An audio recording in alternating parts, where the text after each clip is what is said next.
Olá pessoal, bom dia. Galera, vocês já receberam aí o material em PDF com todas as instruções para a atividade de hoje. Então hoje a gente vai resolver os exercícios das últimas sextas-feiras do nosso conteúdo, né? Na sexta-feira passada nós colocamos aí uma questão extra englobando aí a parte de movimento uniformemente variado. E na sexta-feira da semana 15 a gente encerrou praticamente o assunto base de cinemática com a equação de Torricelli, que é uma equação aí que nos possibilita encontrar tanto a velocidade quanto o deslocamento de um corpo sem a necessidade de saber quanto tempo esse corpo esteve em movimento, né? Muito bem, então como que a gente vai proceder aqui? Vamos resolver questão a questão, começando aqui pela primeira questão da semana 15, né, da sexta-feira da semana 15, e ela fala para a gente o seguinte: um corpo é solto do repouso do alto de um edifício, de um prédio, né? A velocidade do corpo a atingir o chão é de 40 metros por segundo.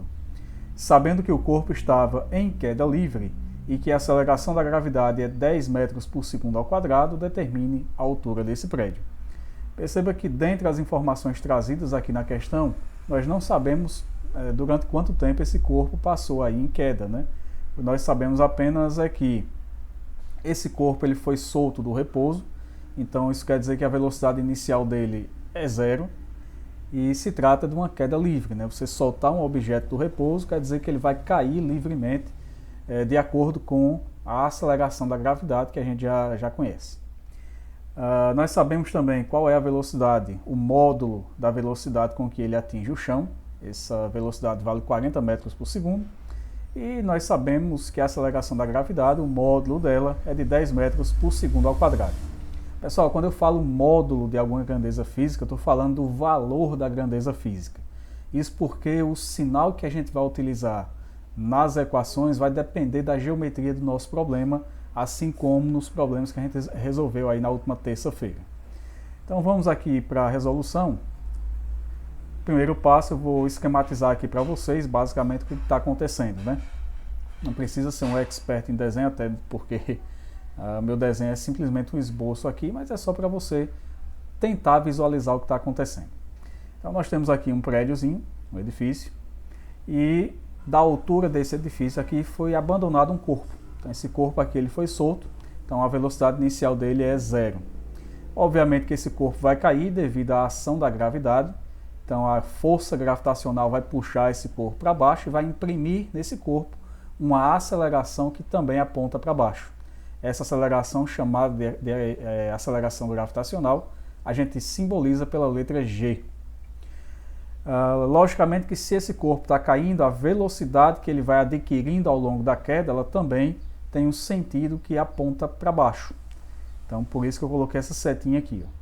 E aí esse corpo vai se esculachar aqui no chão, e quando ele atinge o solo, ele vai ter uma velocidade, que a questão falou para a gente, que vale em módulo 40 metros por segundo.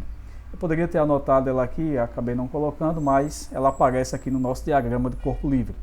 Só relembrando, diagrama de corpo livre é simplesmente você pegar o objeto que está em movimento e identificar nele quais são as grandezas físicas envolvidas e, no caso aqui, para que lado elas apontam, né? Então vamos lá. Colocando aqui em diagrama de corpo livre, o nosso corpo aqui em queda, nós temos que o eixo vertical representa as posições desse corpo ao longo do tempo, né? E aqui embaixo nós temos o eixo horizontal simbolizando o chão, né? Sobre o eixo horizontal a gente não tem nada para ser analisado, porque não vai haver movimento em relação a esse eixo. Ele está aqui apenas para ilustrar o nosso sistema cartesiano. Então vamos lá, sobre esse corpo aqui, o que a gente pode anotar? A gente pode anotar que a posição inicial dele é esse ponto aqui em cima, que corresponde, logicamente, à altura do prédio.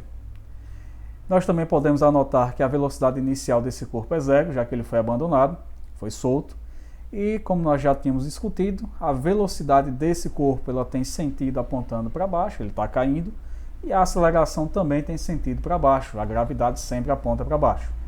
E aqui, ó, no chão, quando ele atinge o chão, a gente sabe que a velocidade dele é de 40 metros por segundo. Mas perceba que eu anotei aqui com um sinal negativo. Por que esse sinal negativo apareceu aqui?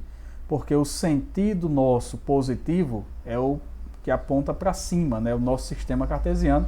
Eu estou adotando o sistema cartesiano convencional, porque eu creio que, como vocês já estão acostumados a ver esse tipo de sistema, é mais fácil de você visualizar o que está acontecendo. Mas nada me impediria, por exemplo, de eu inverter o sistema cartesiano. Eu poderia inverter esse sistema e dizer que o sentido positivo é para baixo. É uma questão de conversão matemática. Se você adotar os sinais tudo na posição correta, não vai ter erro, vai dar sempre o mesmo valor. Mas, como a gente está no ensino remoto, se eu fosse fazer isso, talvez iria embaralhar a cabeça de vocês.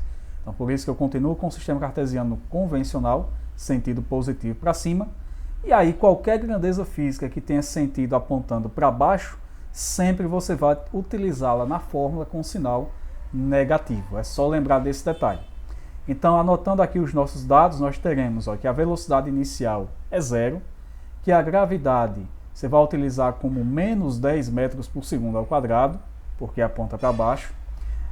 O S0, a posição inicial aqui, ela corresponde à altura do prédio, e S, que é a posição final atingida por esse corpo, vai ser igual a zero, porque ao atingir o chão, de quanto é a altura aqui? É zero.